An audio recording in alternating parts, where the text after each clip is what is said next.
Everybody has dreams. Nobody knows but you. You can't get advice on what you should do with your life, right? Nobody knows what you are. Even sometimes you don't really even know what you are. You got to take your shot. And as much as you want people to agree and you want the people around you to be supporting your dream, it's not going to be like that all the time. You got to do it alone. And people will help you. When you get the ball rolling, people will jump on. But if you don't believe, nobody else is going to believe. People come along because your belief is so insane. Following your dreams is a lonely, solitary, scary, dangerous pursuit. You can't wait for somebody to think you can do it. Many of you, as I have been, as I am, are where you are in your life based upon what you believe. And it's not just what you think you believe on the surface, it's also your shadow beliefs that are holding you back from moving into the life that you believe you deserve. What I know is if you're not looking at the shadows, if you're not looking at what is subconsciously running through the tape in your mind, telling yourself you're not good enough, you're not worthy enough, you're not smart enough, you're not enough, which is a tape that's playing for a lot of people. If you're not conscious of that, then you end up acting out of that belief system and not out of what you know to be the truest or want to be the truest for yourself. You don't become what you want because so much of wanting is about living in the space of what you don't have.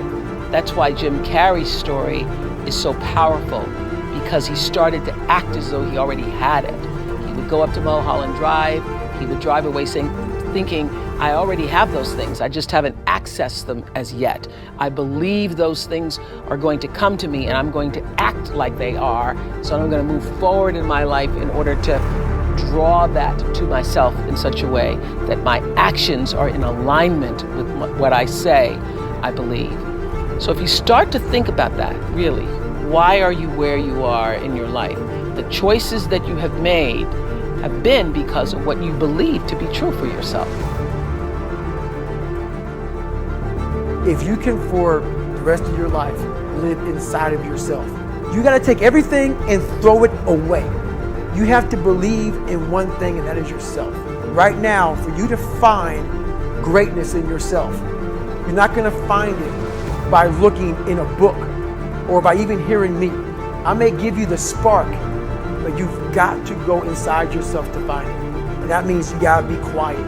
Go in a room, stop talking, search your soul, search your mind, search your abilities, and you'll find it. But if you're not looking for it, you won't find it. So you got to go start your journey. And the journey starts with you finding, why the hell am I here on this planet Earth? Why am I here? And if you don't know that, you will live the rest of your life searching, always asking the question. You have to believe you deserve to win. And sometimes it's not just that we think we're good, but that we've done so much, we must be worthy of winning. See, there's this adage in life, good people in life won't take more from the table of life than they think they're worthy of and they deserve. See, in business sometimes, short term, we've all seen this, someone with bad intentions can get ahead short term. But you always reap what you sow. Karma is always a real thing. And eventually the people that take shortcuts, that cheat, that hurt other people, that have ill intent, the world, the universe, God sort of finds a way eventually to get them where they're supposed to be. But good people will never take more than they think they're worth, which is why the mandatory requirement for good people to win is they believe they deserve it. They believe they're worth winning. And sometimes it's not just who we are that we need to believe in, but what we've done in this sense.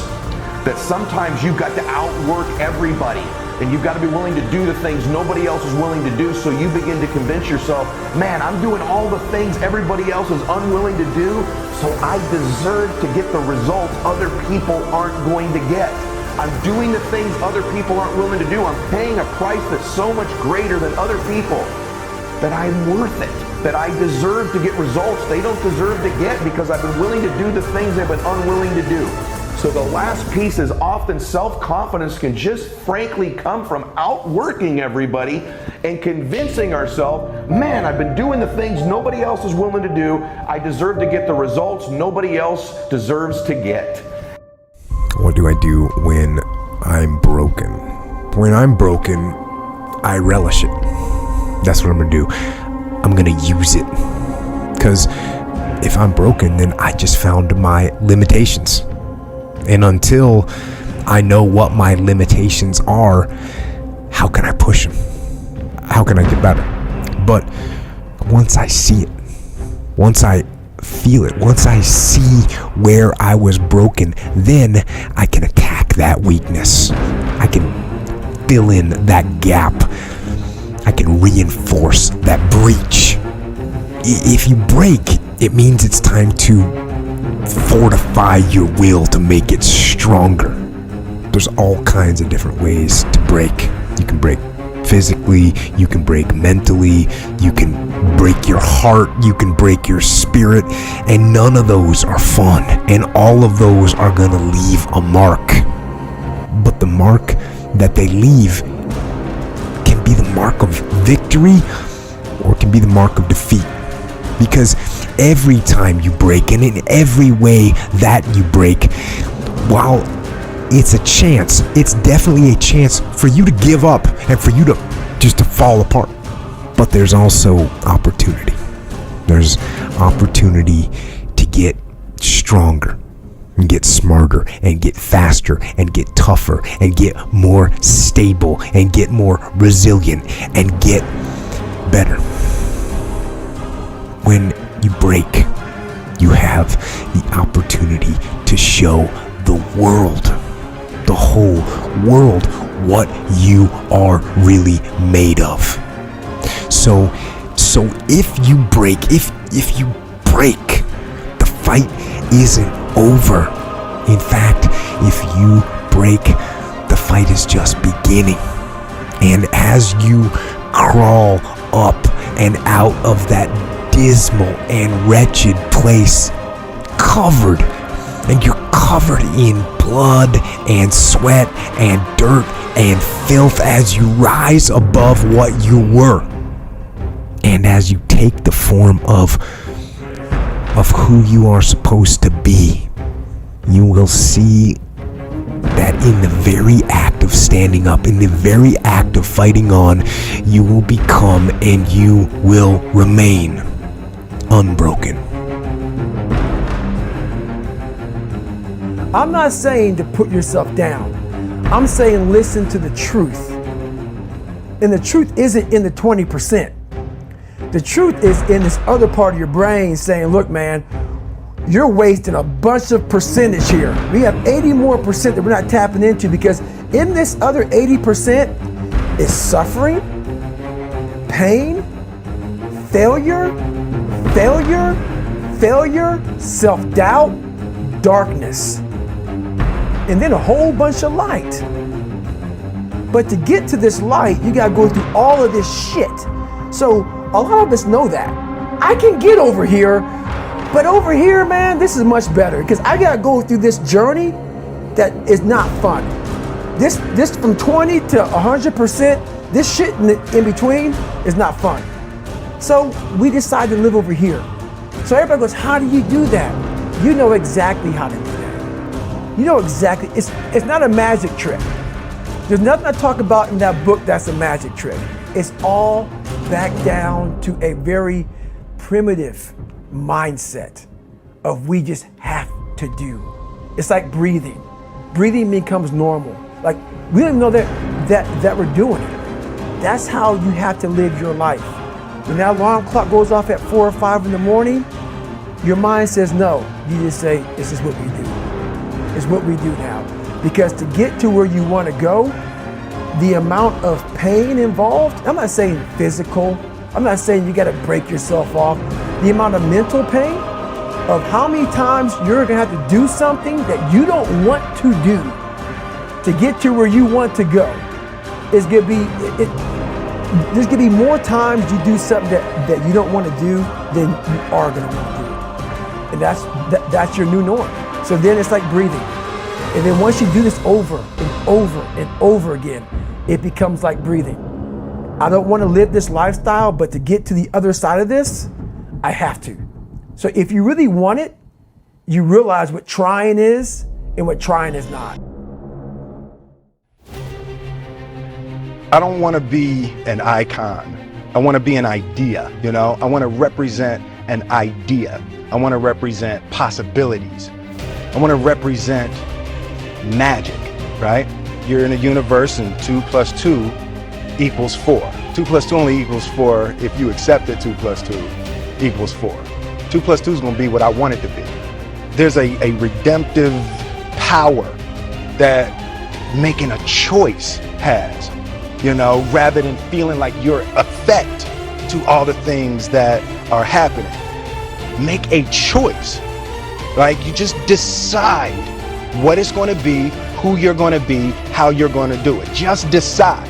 And then from that point, the universe is going to get out your way. For me, I want to represent possibilities. I want to represent the idea that you really can make what you want. A person's strengths are often their biggest weaknesses. And so that also means that their weaknesses can be their strengths. So, me, I am weak. In all those ways that I listed, I am weak. But I don't accept that. I don't accept that I am what I am and that is what I'm doomed to be. No, I don't accept that. I'm fighting. I'm always fighting. I'm struggling and I'm scrapping and I'm kicking and clawing at those weaknesses to change them, to stop them. Some days I win. Some days I don't.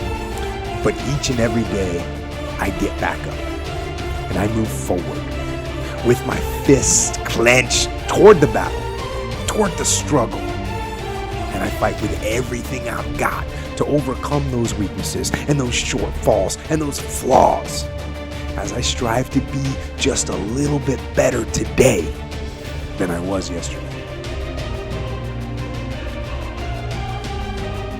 The only thing that I can see, and you can never really look at yourself, the only thing that I see that is distinctly different about me is I'm not afraid to die on a treadmill. I will not be outworked, period. You know, you might have more talent than me, you might be smarter than me, you might be sexier than me, you might be all of those things. You got it on me in 9 categories. But if we get on the treadmill together, right, there's 2 things. You're getting off first, or I'm gonna die. It's really that simple, right? So let's go back to the question about what if people block me out. It's gonna be 2 options.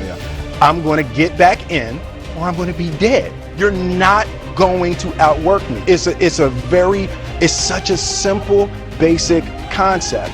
Is the guy who is willing to hustle the most is going to be the guy that just gets that loose ball.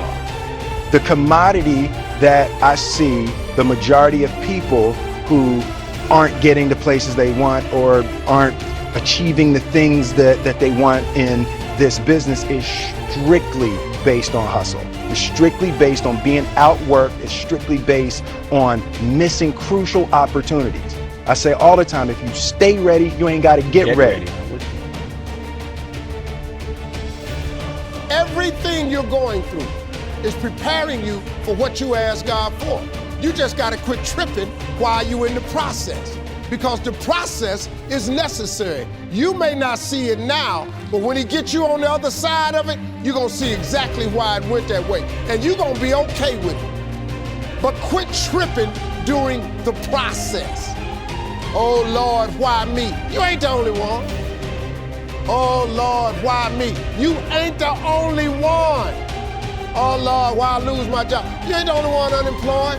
Oh, Lord, why he leave me? You ain't the first chick got left. This might not even be your last time getting left. Pull yourself together and quit tripping, because you in the process. God is processing you. He ain't through with you. If he was through with you, you would not wake up in the morning. He gonna fix it. It's a simple process. The only reason I'm telling you this, because this is how I made it. I just do me. I'm just being me. I stay uniquely who I am because you are okay just the way you are. Because God made you uniquely who you are. He wanted you to be just like you are. The one thing they all have in common, I think, is they're hungry. And I know that sounds simplistic, but I believe that's the single most important element that separates the quality of people's lives. It's not just the ability to have hunger, but to sustain it. Hunger means that you want more. You want more of yourself. You want to make a bigger difference. You want to be a better parent. You want to do something more than there is today, and that you don't get satisfied. Most people start out with hunger at an early stage of life and they lose it. But the people that come to me are hungry either because something's happened, they've had a birthday with a 0 on it, they've gone through a divorce, they're starting a business and they know I've got to have a different level, or they're the best in the world and they're always looking for that edge that makes the difference. I think everybody is born with hunger. Like, there's a desire to grow, to expand, to learn, and then disappointment sets in early in life for most people. And then we look to blame something outside of ourselves. And there are many events in our lives that can affect us all. We've all had pain and challenges. But I think if you can find within yourself the part of you that wants to constantly give something more than yourself, if you can find a mission larger than yourself, then you're more pulled to do something than trying to push yourself. And pull has much more power than push. I always say motive does matter. That if your motive is to serve something greater, there is an energy that comes up inside of you. So I feed 2 million people a year because somebody fed my family when I was 11 years old, and now this year we're feeding 4 million. I want to do more in that area. And every business I'm in, that drive just doesn't go away. The capacity to strengthen and increase your hunger is the one common denominator amongst the most successful people. They've never lost their hunger. Most people are hungry to achieve a certain amount, make a certain amount of money, and then they get comfortable and relax, or to get a certain level of fitness and then they relax. But Richard is as driven today as when he was 16 years old starting. He's like on fire, and he's 65 years old. Warren Buffett is 85 years old. He's as driven today as when he began the journey, right? I believe intelligence. I love people that are wickedly smart, and I work to be wickedly smart by educating and training myself and so forth, and training my brain. There's a lot of intelligent people can't fight their way out of a paper bag, right? Hunger is the ultimate driver, because if you're hungry, you can get the strategy, you can get the answer. If you can't model it, you can find it. So hunger, modeling would be maybe the next best skill. Knowing that success leaves clues. The best way is get around where it's better and things will hit you. Who you spend time with is who you become. How bad do you want your goal right now? Do you want it as bad as breathing? Do you want it as bad as anything you ever wanted in your life? And if you calibrate it at the highest enough levels, what I found is the people that are the hungriest, they find a way. When you know why you want something, when it's desperation, the power of being desperate is something that most people avoid. They think desperation is a weakness. And I'm here to tell you, desperation is one of the most powerful emotions you could possibly possess, because when you're desperate, you find reserves and reservoirs of ideas, talents, and a strength that you don't know you have when you find yourself in a desperate situation. So ironically, the one thing most people avoid in their life, hunger, which is caused by being desperate. When you're starving, you become desperate. So the number one thing we need more than anything to win is hunger, which comes from a state of desperation. Yet we're constantly trying to comfort ourselves in the real world to avoid the state of being desperate. And I'm telling you that I think you need to embrace desperation again in your life. Like, do you want it so bad that you're desperate for it? See, in a fight, you show me two people. This is why it's so hard to repeat as a champion in the fighting game. Because you show me someone who's up and coming, who's hungry for that title, who's never had it before, who can taste it, who knows if they win that belt, their whole life's gonna change. They're gonna be champion of the world, all the endorsements, all the money, all their family life, all their parents' lives are gonna change. You show me somebody chasing that, hungry for it, against someone who's just trying to hold on to a title. And that's why most of the time the challenger beats the champ.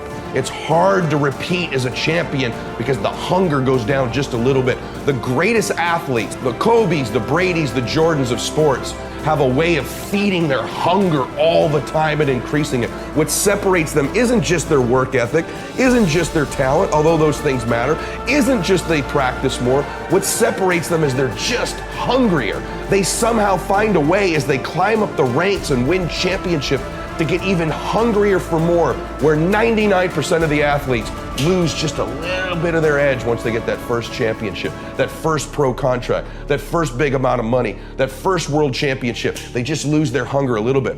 And then there's the elite. They get hungrier. It feeds the beast.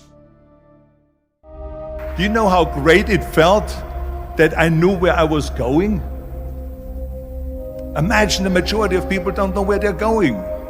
I knew where I was going, that I'm going to become this bodybuilding champion just like him. So it was just a question of how do you do it? I was so relieved, because when you have a goal, when you have a vision, everything becomes easy. So I felt so blessed that I knew what I was doing. It's like a medical student that studies and knows he wants to become a doctor. You know where to go.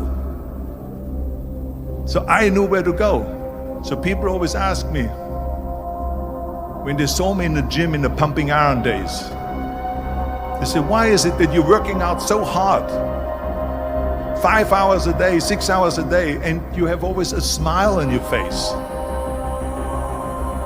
The others are working out just as hard as you do, and they look sour in the face. Why is that? And I told people all the time, I said, because to me, I'm shooting for gold. In front of me is the Mr. Universe title. So every rep that I do gets me closer to accomplishing that goal, to make this goal, this vision turn into reality.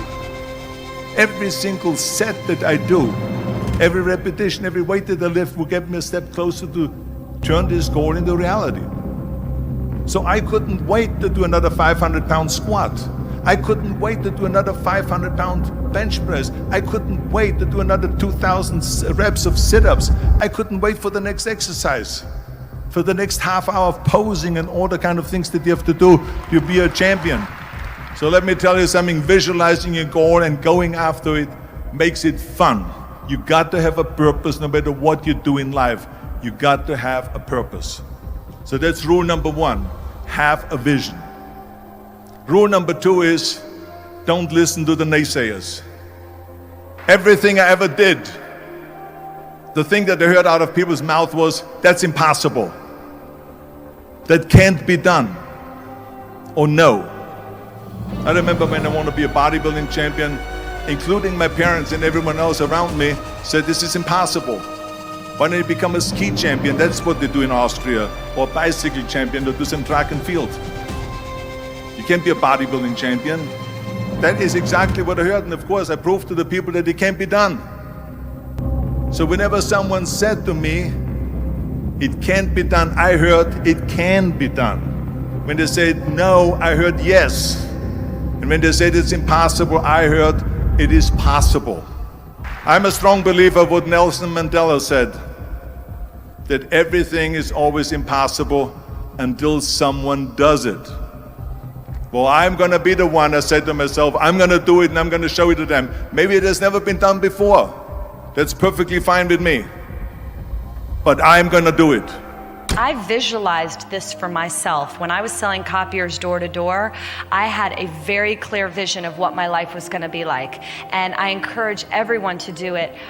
Take a snap photo of what success looks like for you. How many employees do you have? How much are you making? Where do you live? Are you sitting at a table with world leaders? Are you standing on a stage in New York City giving a speech? And hold on to that snapshot, and you will subconsciously start to make decisions that get you there. And so my snap photo for myself when I was going door to door to sell copiers was to be self-employed, invent a product that I could sell to lots of people and not just one copier to each person, and create a business for myself that would continue to fund itself if I wasn't present. I wanted money to be generated without me having to be there. I was that specific in my vision.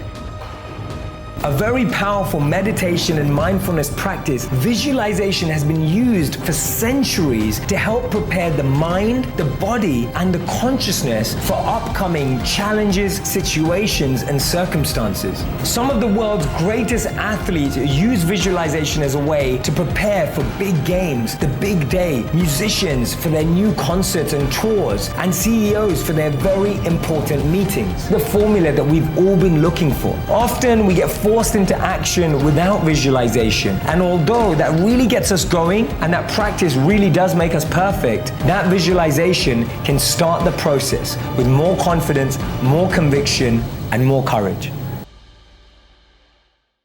You don't achieve worthwhile goals quickly or easily. They take time. They take struggle.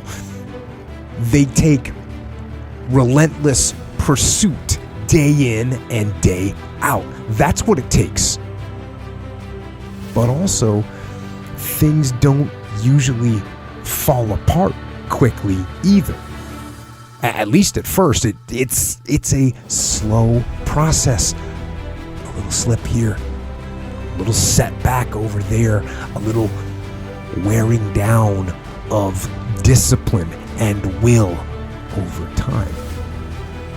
That's the thing. Success and failure are generally slow processes. Either slowly building things up or gradually tearing them down. And that's why I say you've got to pay attention. You have to watch. You have to watch every single second. Because those seconds, they turn into minutes. And minutes turn into hours. And hours turn into days. And days turn into years. And so, that second that just went by, that counted. And so did that second. And so did that one. And in those precious seconds, you were either building or you were decaying. You were either gaining ground or you were losing ground in that second. And in every second. Every second counts. So make every second count. Well, you should be afraid of taking risks and pursuing something meaningful. But you should be more afraid of staying where you are if it's making you miserable. It's like the first thing you want to do is dispense with the idea that you get to have any permanent security outside of your ability to contend and adapt. It's the same issue with children. It's like you're paying a price by sitting there being miserable. You might say, well, the devil I know is better than the one I don't. It's like, don't be so sure of that. The clock is ticking. Yeah, and if you're miserable in your job now and you change nothing, in 5 years you'll be much more miserable and you'll be a lot older. It's a luxury to pursue what makes you happy. It's a moral obligation to pursue what you find meaningful. And that doesn't mean it's easy. You know, if you take people, and I've told you this, and you expose them voluntarily to things that they are avoiding and are afraid of, you know, that they know they need to overcome in order to meet their goals, their self-defined goals. If you can teach people to stand up in the face of the things they're afraid of, they get stronger. And you don't know what the upper limits to that are, because you might ask yourself, like, if for 10 years, if you didn't avoid doing what you knew you needed to do, by your own definitions, right, within the value structure that you've created, to the degree that you've done that, what would you be like? Well, you know, there are remarkable people who come into the world from time to time, and there are people who do find out over decades-long periods what they could be like if they were who they were, if they spoke their being forward. And they get stronger and stronger and stronger, and we don't know the limits to that. We do not know the limits to that. I wish I had not waited 14 years. Somebody said if you want to lose something, lose money. You can get that back. 8 out of 10 millionaires have been financially bankrupt. Walt Disney filed bankruptcy 7 times and had 2 nervous breakdowns. But don't lose time. There were 14 years I sat on the sideline. 14 years I said, I don't have an investor in me like Tony Robbins. 14 years that said, I don't have an MBA or a PhD, and I can't compete with these guys. I have the complexion of rejection.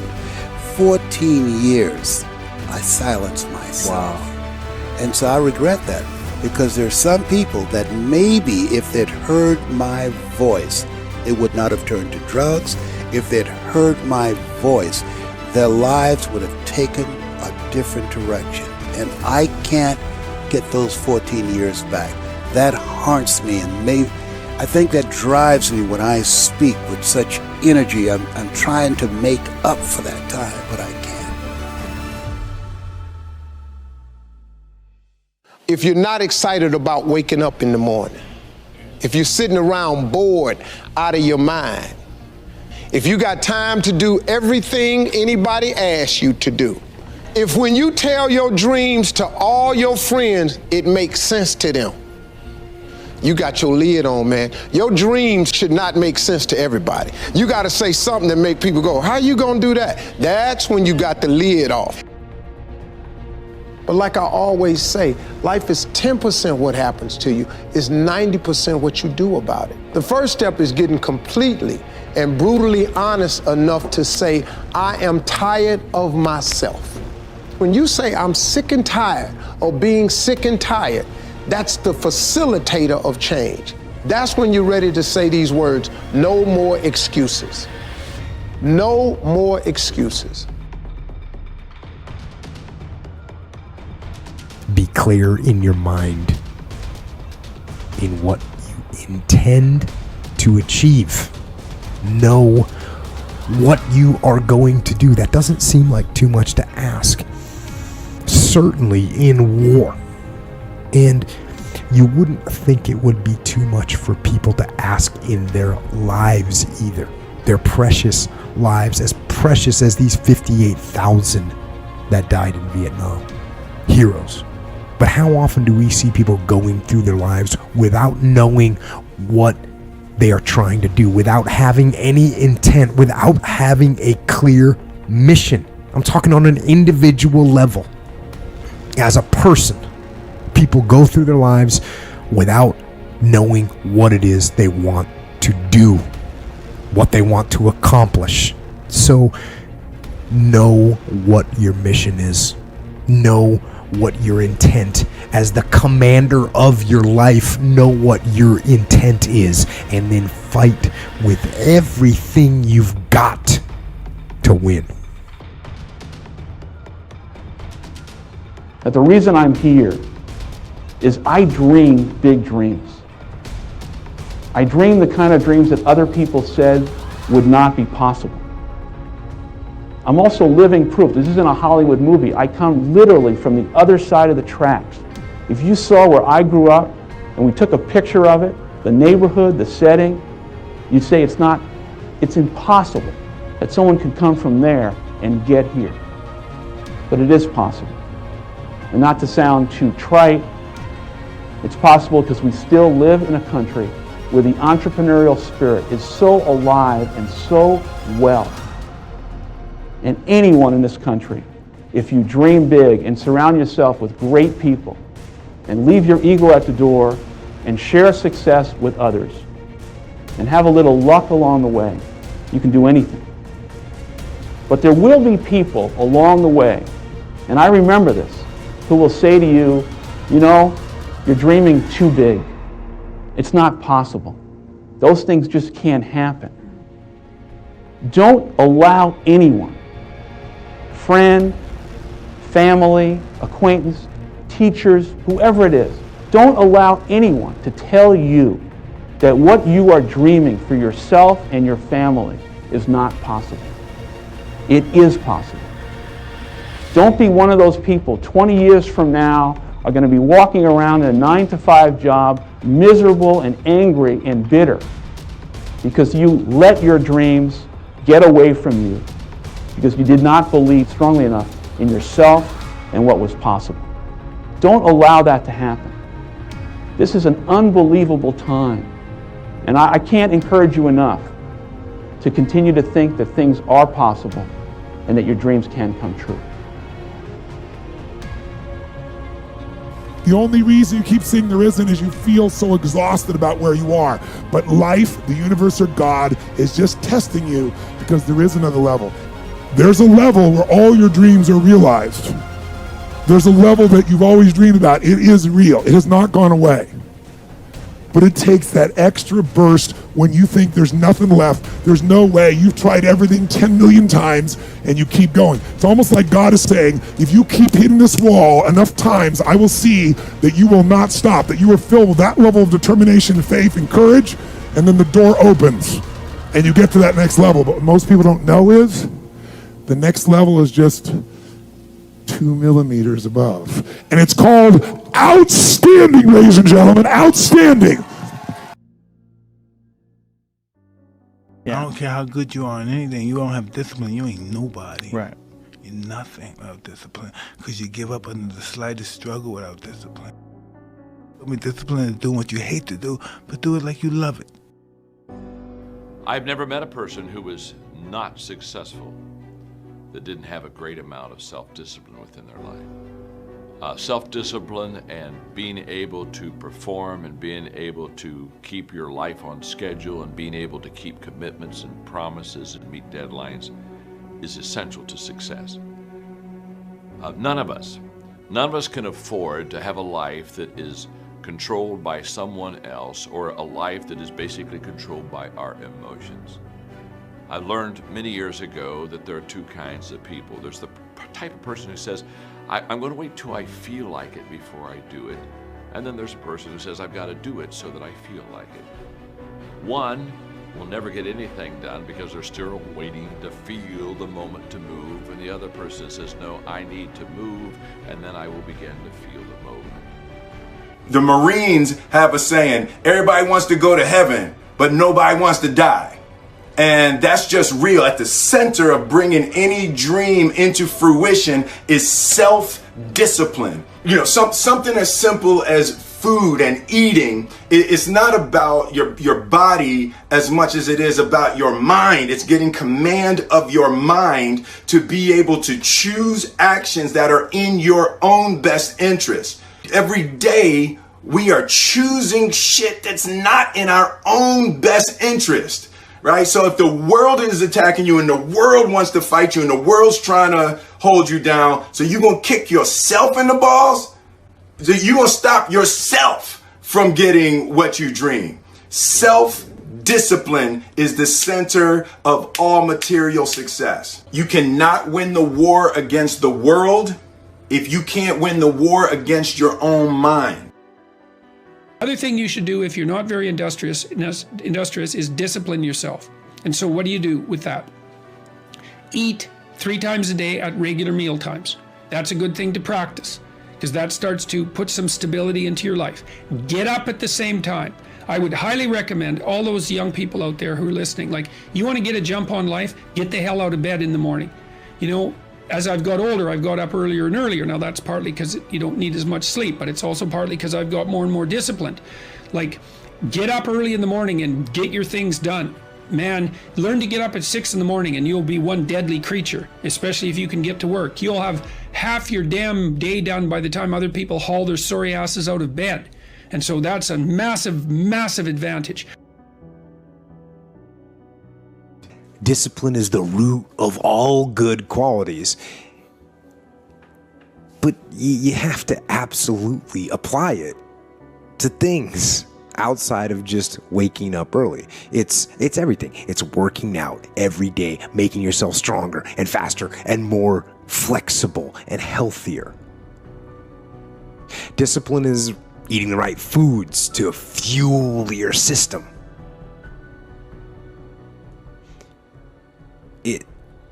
It's about disciplining your emotions so you can make good decisions. It's about having the discipline to control your ego so your ego doesn't get out of hand and control you. It's about treating people the way you would want to be treated. And doing the tasks that you don't necessarily want to do, but that you know will help you or help your team. discipline is your best friend. It will take care of you like nothing else can. And it'll put you on that path. The path to strength and health and intelligence and happiness. Everyone in the world has a list of things they think they should do. I should lose weight. I should work out. I should spend more time with my kids. I should work harder. I should make more calls. I should. And then you know what? People don't do their shoulds and they get mad at themselves and they what I call should all over themselves. They beat themselves up about it. When I wake up in the morning, I don't think, am I motivated to go do what I'm supposed to do? No, I don't think about it for 1 millisecond. When the alarm clock goes off, I have no thought about whether this is easy, whether this is hard, whether I want to do it, whether I don't want to do it. None of that matters. It's an emotionless, thoughtless discipline. When the alarm clock goes off, you get up, you get out of bed, and you go do what you're supposed to do. I don't care how it feels. I don't care if it's easy or hard. It doesn't even matter to me. It's just a reaction, it's a discipline, and it's life. And that's the way I choose to live my life. What changes people is when your should becomes a must. When suddenly the thing you said should happen has to happen. That's when human beings change. It's like if you want to take the island, burn the boats. Because if there's no way to go back, it's amazing what happens when it's a must to do something versus a should. Life will tempt you to become bitter. Age will make you bitter.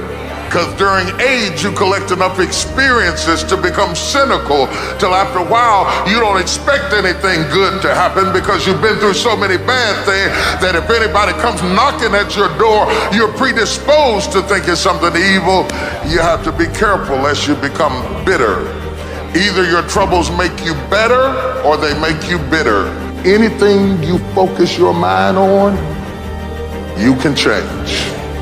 You don't like the way your life is going, you're the only one who can change it. You don't have to be an alcoholic. You don't have to be a failure. You don't have to be anything you don't want to be if you ever decide to change your mind. You have to start living your life in expectation.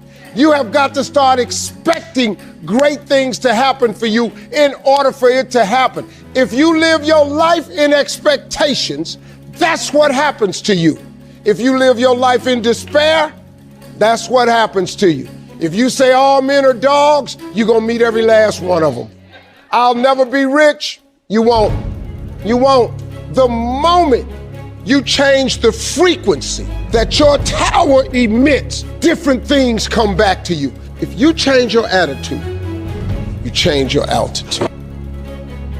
If you ever see me in a Rolls Royce, a private plane, a 6 or 7 star hotel, living my life to the fullest, don't hate on me. Don't get jealous of me, because I work my ass off to get it. Everything about my life and career, I've earned it. Ain't nobody gave me shit. Nobody handed me nothing. If you want it, go get it. Easy choices, hard life. Hard choices, easy life. The hard choices, what we most fear doing, asking, saying, these are very often exactly what we most need to do. You see people who do big things and you automatically say, that guy's so lucky, she's so lucky. You don't know that. You're assuming that. Going to work every day for 20 years and grinding your ass off and then becoming a multi-millionaire, that's not luck. That's action and reaction. Quit using the word luck, quit believing in luck, and start believing in work. Start believing in results that come from your actions. Everybody has a turn back moment. You have a moment where you can go forward or you can give up. But the thing you have to keep in mind before you give up is that if you give up, the guarantee is it will never happen. That's the guarantee of quitting, that it will never happen, no way under the sun. The only way the possibility remains that it can happen is if you never give up no matter what. Easy to give up. It's the easiest thing in the world to do. All right, man, I'm done. But what's hard is going, Yo, yesterday, I got nothing from working as hard as I could. Nothing happened from that. I'm going to do the same thing again today, but I'm going to try to go harder. That's the hardest thing in the world. To get up every day and give 100% and be in the same position that you were each day, but mentally know that you're trying and trying and trying. That's a real grind. You keep standing. You keep standing, no matter how rough the sea, you keep standing. And I'm not talking about just water. You keep standing. No matter what, you don't give up. If you're struggling right now and you're having a hard time and you're pissed off and you're frustrated, know two things. One, you're not alone. Two, this is necessary for you to get where you want to go. And if you quit, if you falter, if you stop, all of the pain will be for nothing. And you need to remember that. I don't care if you have to inch your way day by day. Even if you have to get down and it hurts and it's hard and nobody can see what you're really going through. If you don't quit, the pit will become your platform.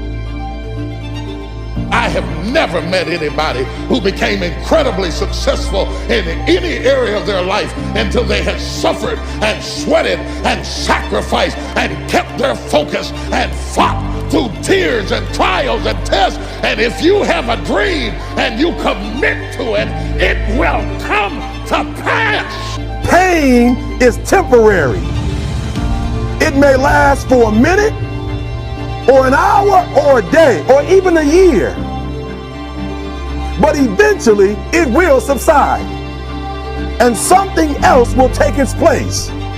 If I quit, however, it will last forever. A lot of times I'll be in a 200-mile run or something like that, and I'm all jacked up. Body's broken, mind's broken, spirit's broken. I start to say, what if I can pull this off? It's the what if I can pull off a fucking miracle. What if I can become someone that no one thinks I can be? And just me talking about that, I have the hair going up on my arms because it makes me just like, what if?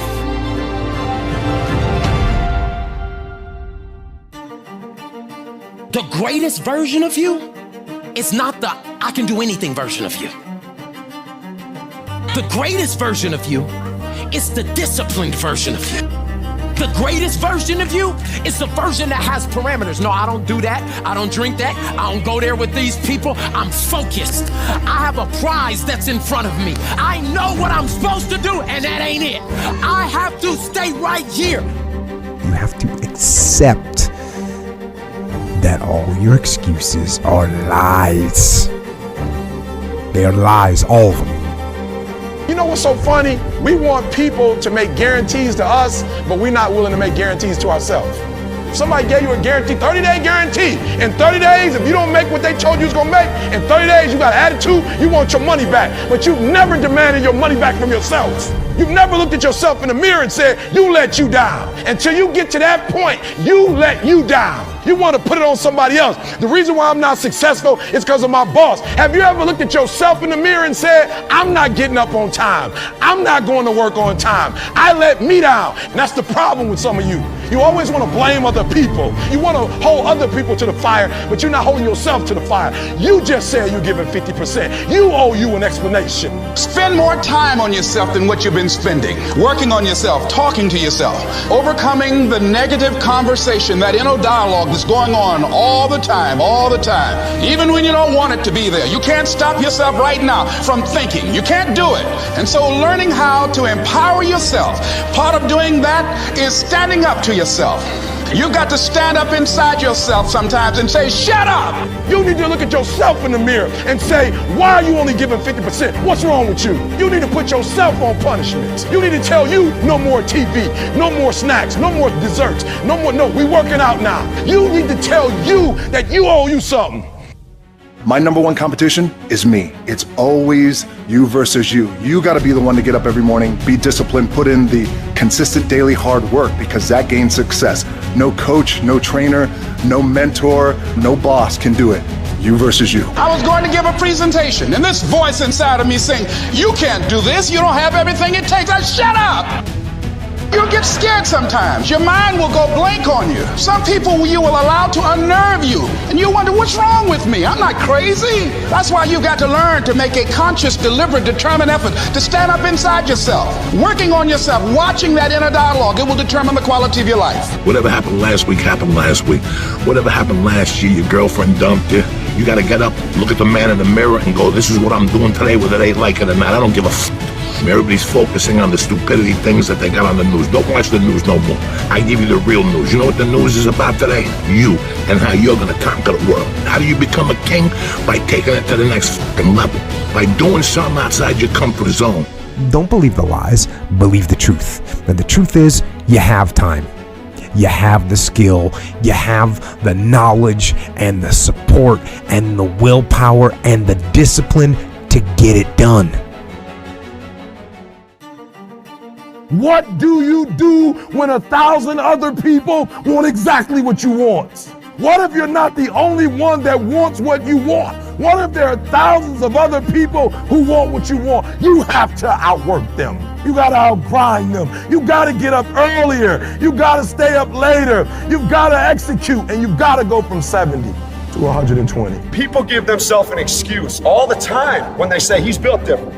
Well, if you mean he gets up earlier, he stays later, he does stuff for others, he asks questions, he's humble, he works really hard when no one's around, then yeah, he's built different. You wake up earlier than people, you stay later than people, you ask questions, you be a good person, you care about others, you stay humble, you work harder than anyone when no one's there. I guarantee someone that feels bad about themselves soon will label you as he's built different. He's built different should be your label because people feel bad about themselves. I don't care where you come from. I don't care where you were raised. I don't care what color you are. I don't care what gender you are. I don't care about any of that shit. If you do the work consistently, if you invest in yourself consistently, 1 + 1 is always going to equal 2. 2 + 2 is going to equal 4. And 10 years of motherfucking work when everybody else is partying, making excuses, doing the cool thing on the weekend is going to pay off. You can do this. You've got to develop a sense of urgency. Aurelia said, stop living your life like you have 1,000 years to live. In life, you either here today and you're gone today. If there's something that you want to do and you can't do it all at one time, do just a little bit of it. I like what Robert Schuller says. He said, by the yard it's hard, but inch by inch, anything is a cinch. Do just a little bit of it. Your mind has to be stronger than your feelings. Think about every poor decision you've made in your life. There was more emotion that was involved in it than there was mind. Every single one of them. Think about it. Your feelings keep you in bed. Your mind tells you, get up. If you can't be a pine on the top of the hill, be a scrub in the valley. But be the best little scrub on the side of the rill. Be a bush if you can't be a tree. If you can't be a highway, just be a trail. If you can't be the sun, be a star. For it isn't by size that you win or you fail. Be the best of whatever you are. Y'all gotta start loving your life. Be comfortable in who you are. If you come from a family right now that's broke, use that to your advantage. I use that to my advantage that I was a high school dropout, that I was homeless, that I ate out of trash can. I love dealing with a dude who think because he come from money, he better than me. Let's go. Let's go. You got money, but do you got that dog? Yeah, you got money, you got privilege, but do you got that dog? Do you got that stamina? So yeah, you might have something I don't have right now, but if I work hard, I can have what you have. Life is not easy. It is not. Don't try to make it that way. Life's not fair. It never was. It isn't now, and it won't ever be. Do not fall into the trap, the entitlement trap, of feeling like you're a victim. You are not. Get over it. Get on it. It's unreal how much time you waste during the day. And most of it is on these fucking computers, phones, Instagramming back and forth, tweeting and texting and shit. We waste so much time on our little gadgets. It's unreal. And we talk about we have no time. You have to take your day and write down this one day. Everything you do, write that down. And you're like, my God, I am wasting so much time on frivolous bullshit. It's not even funny. If it doesn't infuriate you, it should. Lazy people do a little work and think they should be winning, but winners work as hard as possible and still worry if they're being lazy. Here's what you should know about winning before you chase it. Winning's not loyal to you. It doesn't care about you. Winning doesn't care how sore you are. Winning doesn't care how much sleep you get. Winning doesn't care how hard you work at times. Winning requires all of you and then more, and it promises you nothing. It's a mastermind of creating fear and doubt in your mind. It causes setback after setback. So the question is about winning. Are you willing to sprint when the distance is unknown? And why chase this thing called winning? Because the only thing that's guaranteed in life, if you don't chase it, is losing. What if all of us took that attitude after we face a rejection and a no, or we have a meeting and no one shows up, or somebody say, you can count on me, and they don't come through? What if we have that kind of attitude? The car's repossessed. Nobody believes in you. You've lost again and again and again. The lights are cut off, but you're still looking at your dream, reviewing it every day, and say to yourself, it's not over until I win. Here's the truth. This is the reality. Nobody's going to believe in you until you've already done it. Nobody's going to come and celebrate with you until you've already done it. The work is going to come before the belief, which means you're going to have to work for a long fucking time by yourself with no applause, with no awards, with nobody telling you good job. And then once you start to build something and people start to see the momentum and they start to see the result and you start doing some things, then you're going to get a little belief. And then what's going to happen is you're going to believe. And then what's going to happen? You're going to go do a little bit more work and a little bit more work. Results are going to come more. More people are going to believe. Nobody fucking believes in you because you haven't done anything yet. That's the reality. It's okay to be unbalanced for a while. It's okay. Don't be all this stuff people say. You got to be balanced. To be the best in the world at what you do, you have to be unbalanced to find every bit of energy and strength that you have to pull it off. Then you get balanced once you become great. And it takes being obsessed to where people think you're crazy. I love me. So the day that you decide to stop loving me, I'm not gonna love myself any less. I believe in me. If you stop believing in me, I'm not gonna believe in myself any less. If you believe that I'm irrelevant, that no one is checking for me, and that I don't mean anything to the world, because you think or believe that about me, it doesn't mean that I'm gonna believe it about myself. Have opinions and feelings about yourself independent of the feedback. If you ever see me in a Rolls Royce, a private plane, a 6 or 7 star hotel, living my life to the fullest, don't hate on me. Don't get jealous of me, because I work my ass off to get it. Everything about my life and career, I've earned it. Ain't nobody gave me shit. Nobody handed me nothing. If you want it, go get it. Be happy today, tomorrow, and the next day. But most importantly, be happy for today. Because you know, tomorrow ain't promised to nobody. Tomorrow we could wake up and get a call saying, right, someone's died, or you've got cancer, or whatever. So every day you wake up and you open your eyes and you breathe fresh air, and there's no problem, no one's died, and you've not got cancer, you've not got some bad disease, then you're a very blessed person. And that's a good day.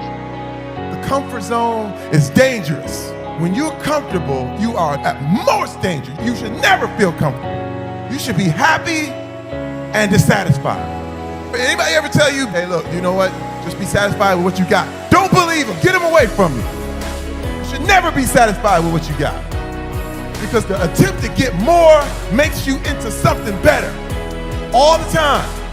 Be kind to yourself. You are actually doing the best you can. Don't beat yourself up. Don't drive yourself crazy. You are actually doing the best you can. Everyone in the world has a list of things they think they should do. I should lose weight. I should work out. I should spend more time with my kids. I should work harder. I should make more calls. I should.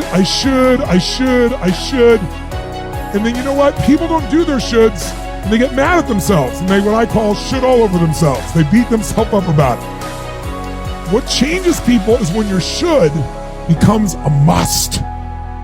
When suddenly the thing you said should happen has to happen. That's when human beings change. It's like if you want to take the island, burn the boats. Because if there's no way to go back, it's amazing what happens when it's a must to do something versus a should. As a child, my parents always told me you could be whatever you want to be. You could do whatever you want to do. And it was something I heard my parents saying it, but I didn't totally believe it. Yet I went out in the world and I carried myself and I held my head high and I stood there and I looked people in their eyes and I talked to people as if I was deserving of everything that this planet has to offer. He who says he can and he who says he can't are both usually right.